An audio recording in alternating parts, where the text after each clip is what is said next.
There we go. And now I will share my screen. Hopefully this works. I was all worried about the thunderstorms coming in. Guaranteed it would happen during the orientation. All right. So can you all see my screen? There should be a slide on there. Okay, great. So welcome and introductions. We started with that. Today, I'm really hoping that we can talk about the history and the relationship between the neighborhood associations, the NLA, and the city. Also the purpose of advisory committees and our committee in particular. And then I'm going to have Ian go through public meetings and records loss. So that one's fun. We like to save it for the last so that you can take a nap. Just kidding, Ian. he'll make fun of himself too, so you'll get to hear his jokes later. It's great. So with that, let's just start with this basic slide of alphabet soup. You all have a basic understanding of neighborhood associations, obviously, as you've been on your boards for a while now, but I do like to put this up there just as a level setting. We get confused a lot with homeowners associations. And so we like to explain the difference between an HOA and a neighborhood association and then what the NLA is. So homeowners associations, as you probably know, those are groups who are probably a subdivision or less, a couple of blocks within a neighborhood association, so very small scale. They're typically created with homeowners dues, and they look over things like CC&R's covenants, conditions, and restrictions, the aesthetics of a neighborhood, community areas that they share. And again, those are paid by dues from the homeowners that live within that area, and they have nothing really to do with the city of Bend. So that's one I guess generalization that people seem to make is they think neighborhood associations are homeowners associations. So the difference is that neighborhood associations are more like districts. That's something I like to describe them as because it seems like people understand that better. We have 13 of them in Bend, and each of them is well recognized in city code. So within the city code, we actually recognize neighborhood associations as being a way to facilitate connections with the city, particularly on land use matters. I put the code section up there so that you can look at it if you wanted to. We represent businesses, homeowners, and renters. So that's something that we really try to stress is that if you live within the neighborhood association boundaries, or if you own a property or business, your voice counts. We want you to be included in your neighborhood association as they're surveying their members on issues that are coming through. And then the Neighborhood Leadership Alliance. So this is also a group that has one member from each of the 13 neighborhood associations. We're one of the largest committees at the city. We also have our own code section that talks about like what our purpose is. That's included in your NLA handbook. So you should have the information on how to access that. We're intended to be a conduit between the neighborhood associations and the city decision makers and city staff. So bringing issues of concern that we're hearing from our neighbors and from our members up through the NLA and to council to let them know like these are things that are happening on the ground level. But also using our position as a Neighborhood Leadership Alliance representative to learn about projects and programs that are happening, and then bringing those back to your boards and members so that they can stay in the loop as well and know when particular code changes might be coming up or a new project is launching, and that might be of importance to them.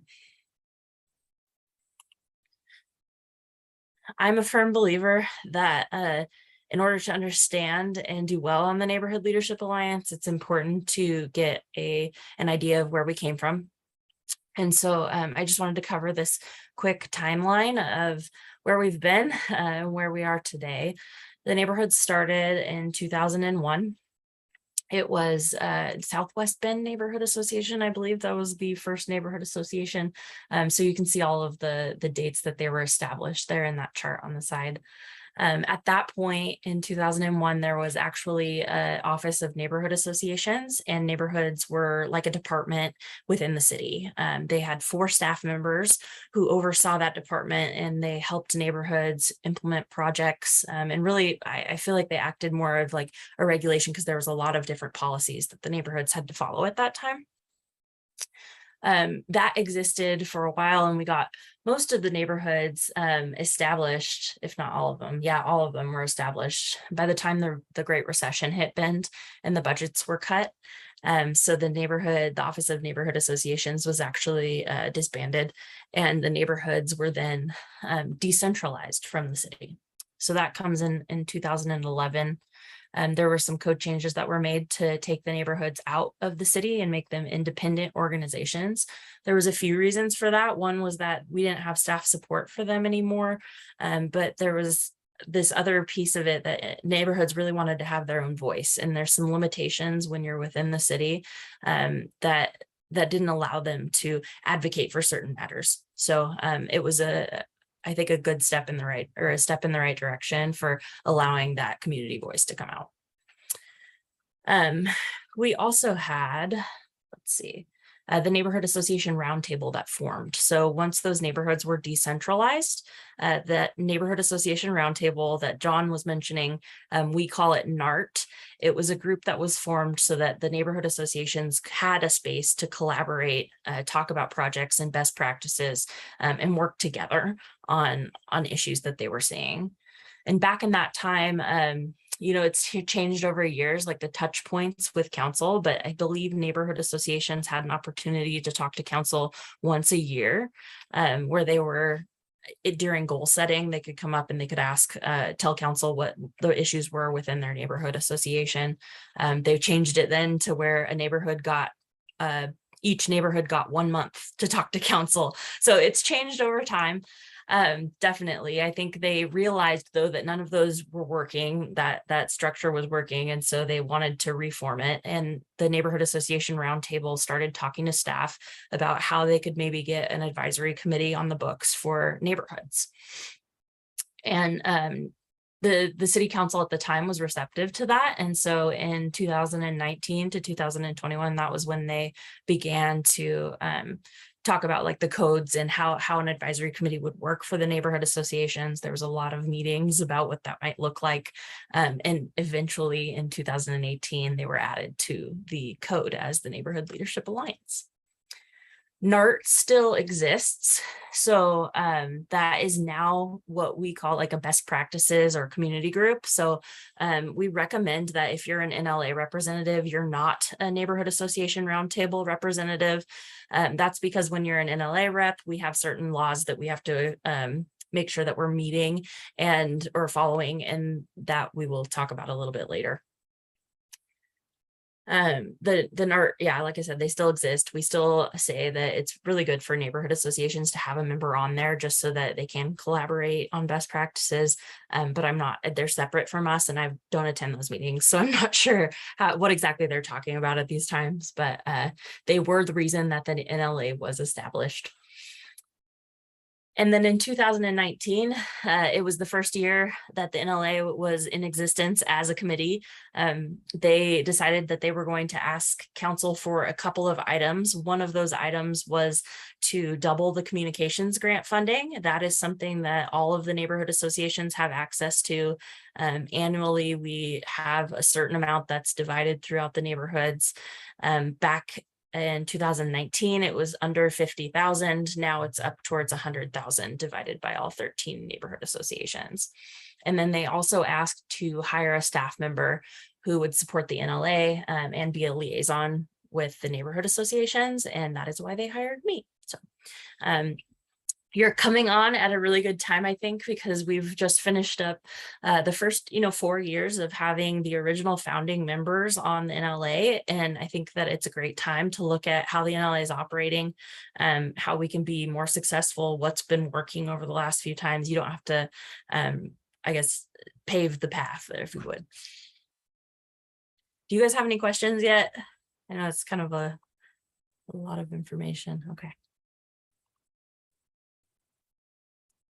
So Before we get into the purpose of the NLA, I think it'd be really good to just talk about the community advisory committees and what their purpose is in all of this.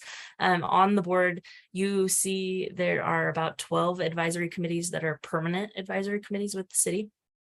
Meaning that they're established within the code. They're not project specific or time limited. And then we have 2 that are not necessarily directing council, but city manager appointed committee, which is the accessibility advisory committee, and our police chiefs advisory council, which just changed because we have a new police chief and they're going to be meeting, but they have not started yet. So that is one that is to come. The purpose of all of these councils is to bring community perspectives and input on programs, policies, any work that the city council is looking at changing or creating. And so we all do that through different lenses. Yes, Gina. You did.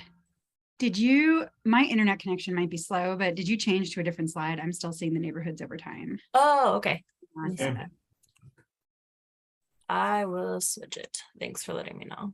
Thanks. Did that work? Yep. Cool. Thank you. Yes. So here's your advisory committees. And what I was about to say is that each of these committees look at these programs and policies and code changes through a different set of lens. So with the Affordable Housing Advisory Committee, for example, they're looking at all of these things with the lens of how do we make housing more affordable for everyone in Bend so that people can live and work, or who work here can live here also. Bend Economic Development Advisory Board, they're looking at how it affects, how changes impact businesses within the city, and advocating for changes that those business owners are wanting. So we all have different focuses. Obviously, the neighborhoods, we tend to be very broad. We could be fireworks one day and we could be street safety another day. So we really have to work to refine our scope as much as we can on the NLA, and be cognizant of what kind of projects we want to take on, and what our members are really wanting. So that's one of the reasons that we focus on citywide concerns as a committee, rather than maybe what's happening in Southeast Bend for the day, or maybe Century West is having issues with Century Drive, but that doesn't impact everyone, right? So that's the filter that we're trying to go through. So with the Bend, the Neighborhood Leadership Alliance specifically, our job is to provide continuing input from a neighborhood perspective to the city council. When we say city council, we could also be providing this perspective to Planning Commission. They're another committee that is making decisions or recommendations, to city council. There are 4 different things that we outline in the code as the Neighborhood Leadership Alliance purpose. The first is that recommendations as requested by council. Those are things that we are giving council recommendations as they review plans, ordinances, policies. So a lot of what our schedule or agendas look like is dependent on what council is talking about at the time. The second, I guess, action that we do is to provide input to the council on recommendations and needs of our constituents. So if there's issues that you're hearing from your neighborhood constituents, you can bring them to the NLA and say, hey, is anyone else dealing with this? And then we can kind of vet out whether it's a citywide issue that might need to be elevated to council in one of our check-ins or through Megan, our council liaison.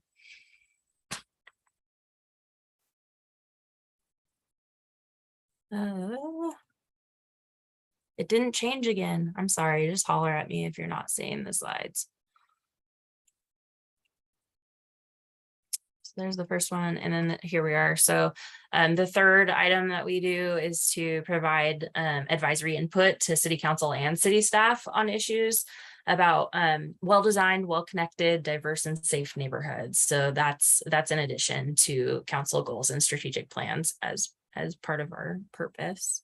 And then the fourth is in coordination with the Planning Commission to provide for education to neighborhood association constituents. Because as we said, you're learning here about a lot of projects that the this regular community members maybe don't have a time to attend all of these meetings, and you're getting kind of the brief synopsis of like, this is what you need to know and this is what we want to know from your constituents.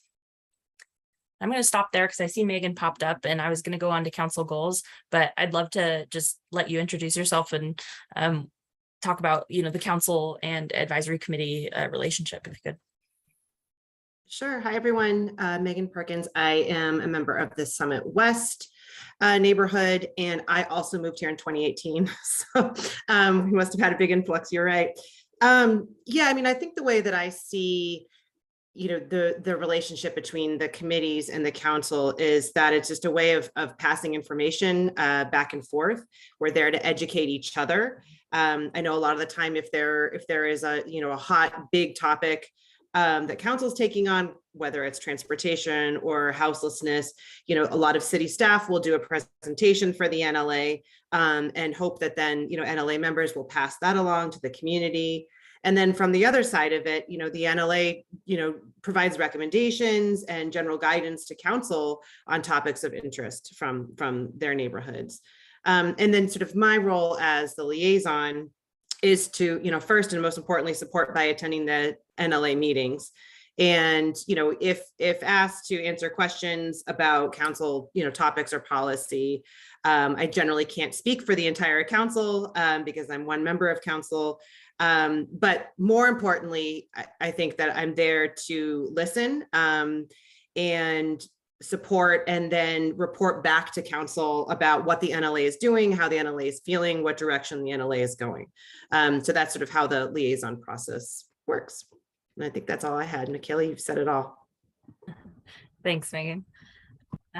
Yes, so we have there is a way to bring issues to council. Every meeting on our agenda, we have an opportunity for what we call the rep reports, and that gives everyone about 2 minutes to provide a synopsis of like, this is what's happening at our neighborhood, this is the concerns we're hearing. I would like to suggest that we talk about this item at an upcoming meeting. There's opportunity for you to bring that to the table at every single meeting. There's a actual rep report form that's in your handbook. So if you need like a guidance on what kind of things to bring, that's a really good guide for, you can fill that out before the meeting and then use it as your rep report. So there's a couple of opportunities, well, more than a couple of opportunities that we have to provide input. One specifically is a biannual occurrence, and that is our council goals. So every 2 years, the council will select their goals that they're going to be focusing on, and they do that through a lot of community input. So they are looking at what is the community saying through surveys. They have an open listening session where community groups, including neighborhood associations, can come and say, this is something that's really important to us right now. And we think that you need to include it in the next 2 years. And then through that, they come up with their goals for the biennium. And that's a way simplified explanation for how they do it. But you will luckily get to go with us on the next biennium's council goal setting process. So we'll walk you through it at that point as well. I wanted to put this slide up here so that you can see our current goals for the 21 to 23 biennium. These are the general categories for them. You can access them online through our website. There's a city council section, and they have all of the details on what is in all of these areas. But I wanted to call out some of the items that really were suggested by neighborhood associations or the Neighborhood Leadership Alliance, and were specifically put into the council goals for this year. So one of those items being the Bend tree code. We heard a lot from the community that we wanted to relook at our tree code and make sure that we were preventing clear cutting as much as we could with new developments, and saving very significant trees. And that project has yet to be started. We haven't opened up the code on that yet, but it's something that has made it into our goals. Wildfire risk planning is another item that came up from the neighborhoods. A lot of neighborhoods are focusing on FireWise programs, making sure that we're limiting our wildfire risk. And so this was something that they wanted to be included in council goals. The fireworks ban that has actually already happened. So at the beginning of this biennium, that was something that was suggested by neighborhoods. We really want to get a handle with the wildfire risk that we do have on these fireworks displays. And so that resulted in a fireworks ban. And then we have the neighborhood street safety program that was actually started in 2019, but it continues to be a focus because of its success, and that came through the neighborhoods and the Neighborhood Leadership Alliance. So another project that we were able to get on the board. And then last but not least, and the probably next thing that we're all going to be talking about is the unsanctioned camping code. So figuring out what we're going to do about our houseless community, how we're going to support them. We did our shelter code last year. And so now we're looking at unsanctioned camping, and the NLA is going to be a part of that conversation. And then throughout the year, as these goals are actually going through council and the changes are happening, the NLA has an opportunity to be a part of that. So this is just a oh, nope, didn't turn. Here we go. This in front of you is just a basic flow chart of how policymaking can work. It is one of several examples, but you can kind of follow the progression of the neighborhood associations providing input to the Neighborhood Leadership Alliance. And then you'll see we have a lot of opportunities. There's council goals check-ins. There are work sessions with Planning Commission and City Council. So depending on the project, there might be roundtables or listening sessions. That's something that we're looking at coming up. And at most of those, the Neighborhood Leadership Alliance is invited to participate. So the committee will nominate someone to represent the committee at those times. And we will help you come up with talking points and focus points for those conversations with our decision makers. In your book, the handbook that I gave you, there's this chart outlined, and then it also has 2 examples of how that conduit has worked. So if you wanted to follow the steps of this is what we're actually seeing and how the policy making process worked in this case, then that's a good one to flip to. I wanted to put this in there too. The response to advisory input. I think that as advisory council members, we have a really close relationship with our city council, especially considering Megan is at our meetings. And we don't always get a response. And I want to expectation set right now. So Neighborhood Leadership Alliance, we are one of, like I said, 12 committees that's giving input to council. And the way that council and Planning Commission respond is with the changes that they make to the code, policies or programs. So you might not get a direct thank you NLA, we are going to do this and this from your suggestions, but you will see those results in the end as the policies are made and the code comes out. So I try to keep you informed of what those changes are so that you can see it happening. I just don't want you to expect a direct response by any means. And then last but not least for my part, this is just a list of everyone that is on the committee, and nope, didn't happen. I will figure this out eventually. You'd think after 2 years. Can I butt in, Michaela? You sure can. Or collaboratively overlap, according to my new favorite show, which I thought was so funny. Yeah, I mean, I think you could, as an example for the shelter code, I think there were 3 items. The NLA sent a letter to council with 3 things that they wanted to see amended in the shelter code. And 2 of the 3 things were included in the final shelter code package. So as an example. Yes, that is a very good one.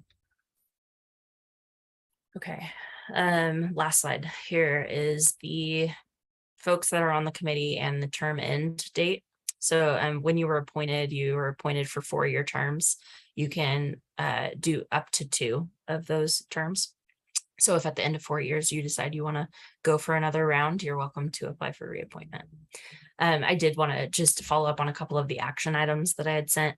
If I haven't gotten your agreements form, I do need that. So I'll if you could email it to me before the next meeting. Luckily, the August meeting was canceled, so we have until September to get that done. John. Yeah, can you clarify the terms? Like you just said, we're appointed for 4 years, but I see I'm like appointed for a 2-year. Am I like Yeah. continuing Steve's term? Is that why? Yes, that's correct. So if you're Okay. filling in for someone that's leaving before their term ended, then you can you can finish their term and then you can apply for reappointment 2 more times. Okay. And then preferred contact information. If I think I have yours, Ross. Gina, I don't know if there's an NLA specific email you wanted to use. We don't have one yet, but we're trying to get it set up. Okay, no problem. Just when you can get me that info and I'll switch your personal email out for that NLA. Thanks. And Yeah. John, are you using Steve's? Did you get his info? Okay. Yeah, he gave me the login info. So if we can just continue using that, I think that works best. Perfect. I will do that. So chair status, you all saw the update that I sent out, I'm sure. We currently do not have a chair with the NLA, but we do have a candidate. So Morgan Schmidt, who has been with us for about 1.5 to 2 years, she's stepped forward and offered to fill the position of interim chairperson through January. So we typically hold elections in January every year to get for the committee to nominate a chair and a vice chair. And this one, our Summer Sears was the former chair who had decided to step down before her term ended. So Morgan's going to fill in until January. She's not really sure. She's running for county commissioner, as you might have seen. So depending on how the election goes, I don't know if that's something that will continue or not, but I'd encourage you all, it's never too soon to take a leadership role within the Neighborhood Leadership Alliance. I think fresh perspectives are great, and I do a lot of work for you so that it's really easy. Just putting the plug in now. But yeah, wanted to let you know that we do plan on having a September 13th meeting, and we will do nominations and a vote at that meeting, whether it's Morgan that we vote on and put into that chair position. I'm just glad that we do have a candidate so we can continue meeting. John. Is there any requirement to have a certain amount of representatives? I see there's 2 open positions for 2 of the neighborhoods. Like if say a bunch of people resign for whatever reason, is there any kind of rules as far as how many people must be on the NLA or anything like that? So we have to have a quorum or a majority. And Ian, if I'm wrong, you can correct me, but that is 1 more than the number of representatives or half of the representatives on the committee. So we have 13 right now. We need 7 to be a quorum. Okay, great. Ian has a lot of great information for you, so it's his turn to share. I'm going to stop sharing my screen. Thanks, Michaela. I've been working on a separate, unrelated PowerPoint all day, and I'm going to watch Michaela's face as I say this. I have a PowerPoint open on public meetings and public records law, but I would kind of love to just talk about it unless anybody really needs to see another PowerPoint. And so let's try that, seeing no super strong objections. So let me start with public meetings. So Oregon has these 2 bodies of law, and these are in state statute. There's the public meetings law and the public records law. They are related, but separate and distinct. So we'll talk about them separately, and start with public meetings. And I think it's useful to think about the general idea behind why Oregon and every other state, I think, has a public meetings law or an equivalent. It is essentially to make sure that the proverbial backroom negotiations and decision-making don't happen in the public sector, because people in a community, members of the public, have a right to see and have some understanding as to how decisions get hashed out, debated, and ultimately reached. So what the public meetings law is at its core, and what it does,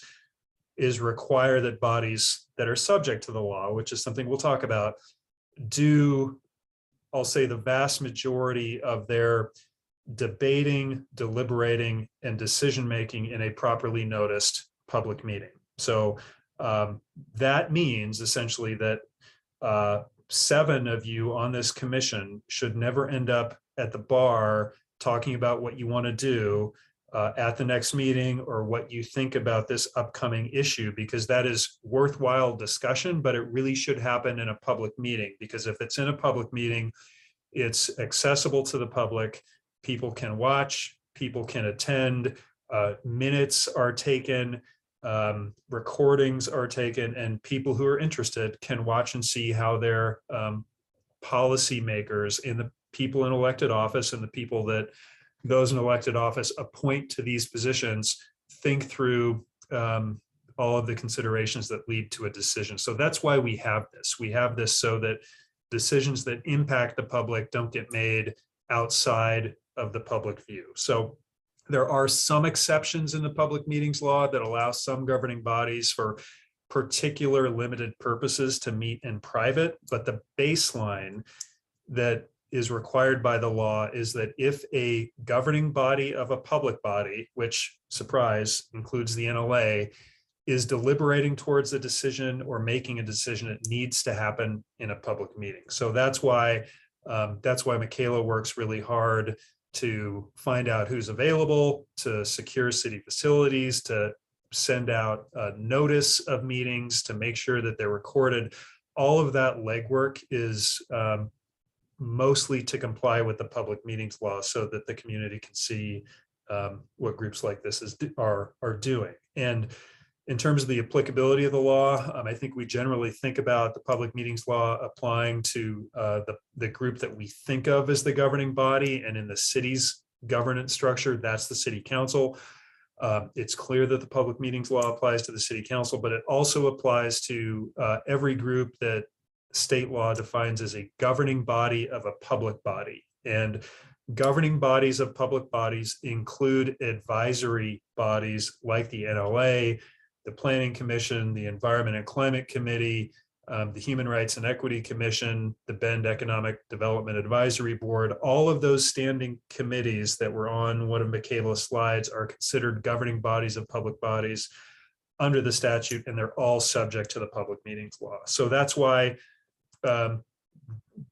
we have this, and that's why you're subject to it. What the law requires is that essentially that you do not all of your thinking in public, but all of your talking to each other in public, more or less. That's why we generally recommend that none of you reply to all on emails, because what the law does is it does a couple things.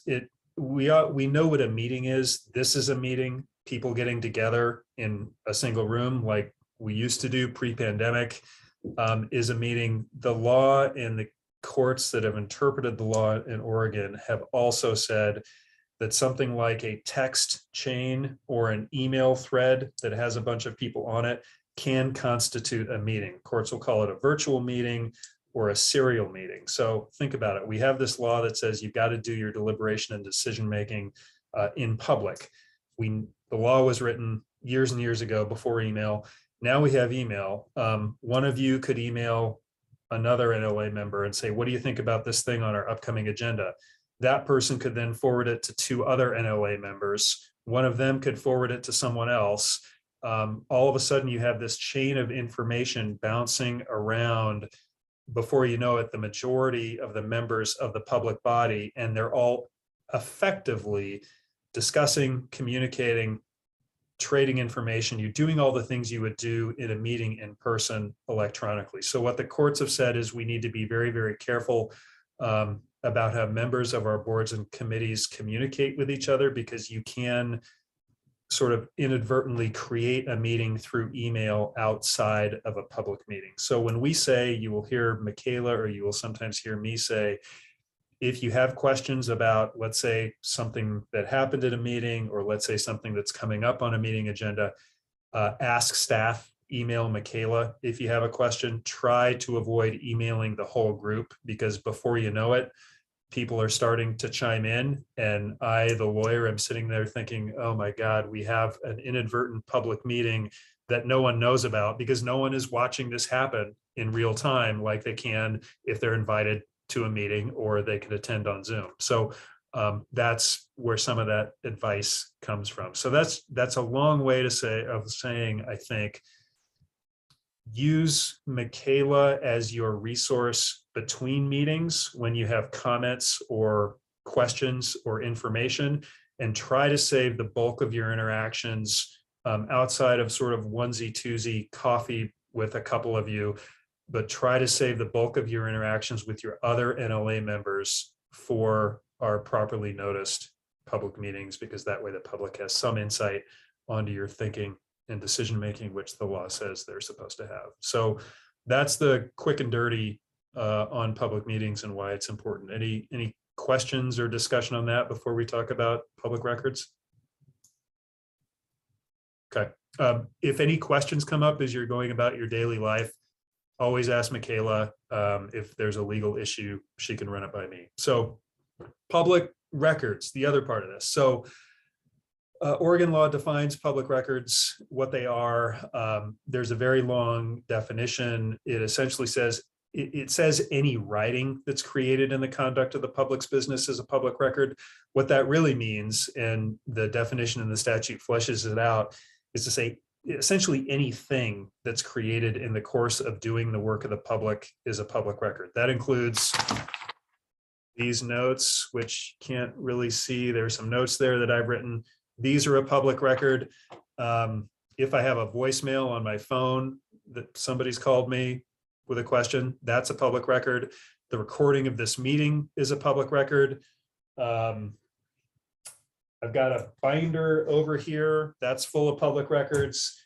Anything you create, any recording, any image, if I take a picture from my phone that is sort of work related or I'm doing for a work purpose, I'm creating a public record.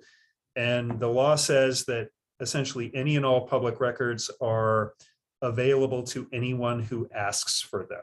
So for all of you, if any of you are taking notes during this meeting about Michaela's great points or things I'm saying, you're creating public records that Joe Schmo in Tallahassee, if he gets interested, can ask for, and under most circumstances he's going to get. And that's not meant to be daunting or discouraging, but I just want to create awareness, because creating public records is not bad. I mean, we create gazillions of public records every week in local government. The vast majority of them are available to anyone who asks for them. They don't have to have a reason.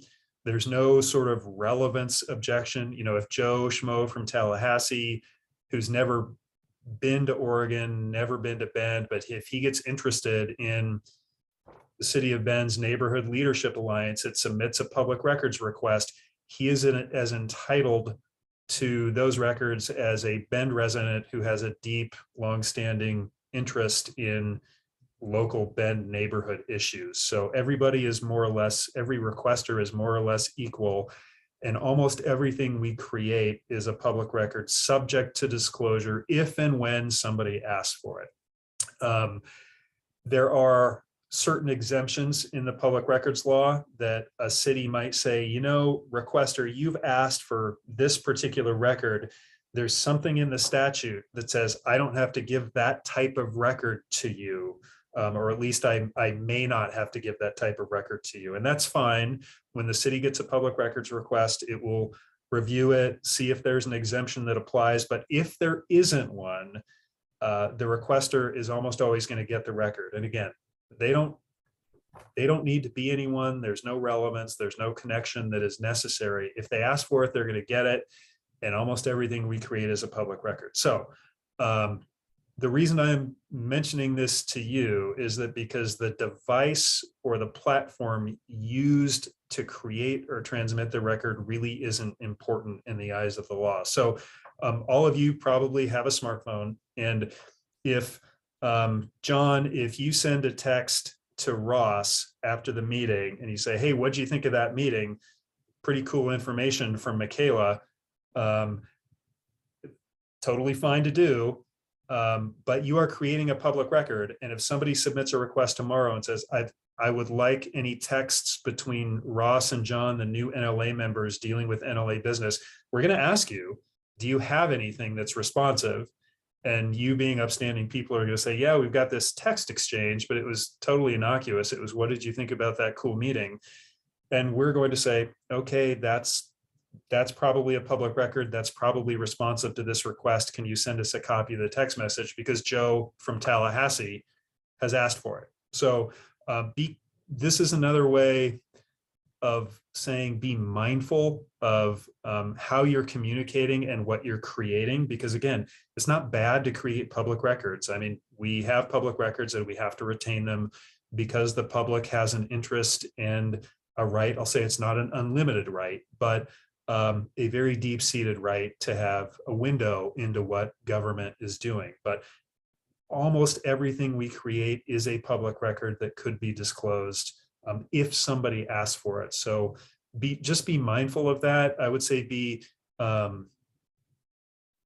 prudent, because if you create records, not only are you creating things that will very likely have to be turned over if somebody asks for them, you're also creating a retention obligation. There's a very, very complex retention schedule that the Secretary of State for the state of Oregon has that describe in excruciating detail how long every particular type of public record has to be kept by the public body. So if you are sitting there in your home office and you're keeping a binder about NLA stuff, including your notes, you're creating public records that come with a retention obligation. And I cannot tell you what the retention obligation is for any particular type of public record, because fortunately I don't have to think about it too much, but our city recorder does. And so if you create things, you're going to have to retain them. And again, I'm trying not to say don't ever create public records, because I don't like the way that sounds. And I'm wary about implications or inferences that someone might draw from that, because creating public records is fine, but it comes with responsibility. It comes with a responsibility to maintain them. And it comes with the possibility that somebody might ask for them. One thing we recommend, and it was alluded to earlier by Michaela, is setting up an NLA specific email address through your preferred platform.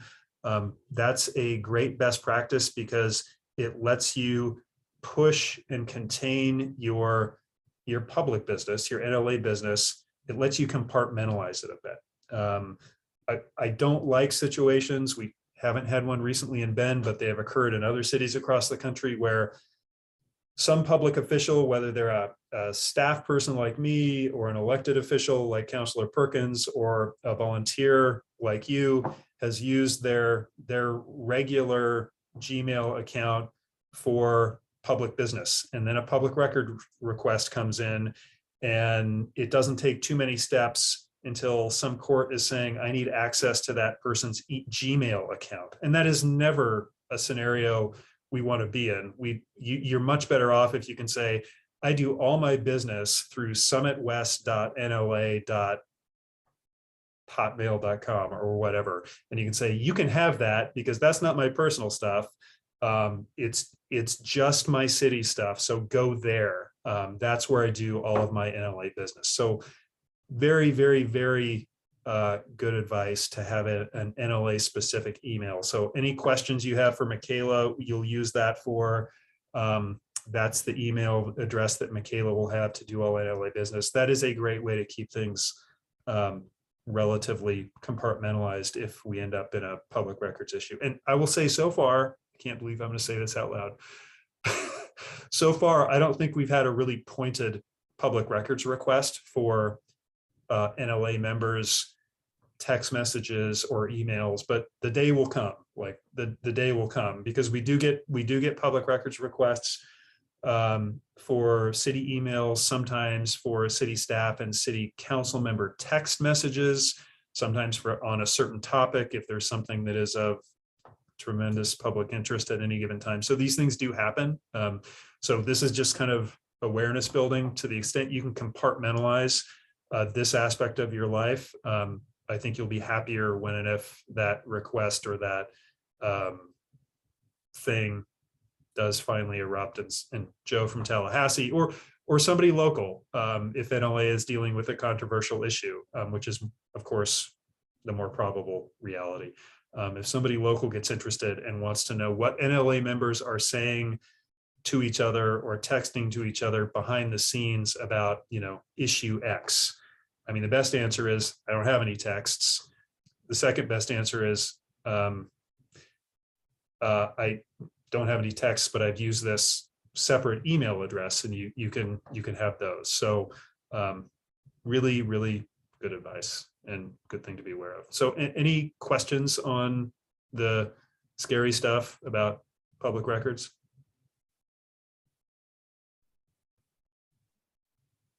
Seeing none, hearing none. Great. If you do, obviously we're gonna have time to sleep on it, and then we'll be together again tomorrow. So feel free to bring them. But we're also always easy to reach. So if you have questions about public meetings or public records, just let us know. I know it can be kind of daunting. Okay. All right. So for today, that's pretty much it. I just wanted to kind of lay the foundation for what the NLA is, where we came from. And tomorrow we're going to talk about where we're headed. So we'll talk about the strategic plan that the NLA is currently tackling and the action items that we have, and hopefully get into some of the actual work that the committee is doing. So anything else from any of you? Yeah, John. Yeah, I just want to apologize to you all that I'm not going to be able to make the meeting tomorrow. It's my son's birthday, and I have some obligations for him with his activities and what's going on with his birthday. But I'll watch the meeting on recording. So just to let you all know that. But I look forward to meeting with you all in the future. Thanks. Thanks, John. Okay, I'll let you have your evening back. Thank you, everyone. We'll see you Thank tomorrow you. night. Thank you. Bye.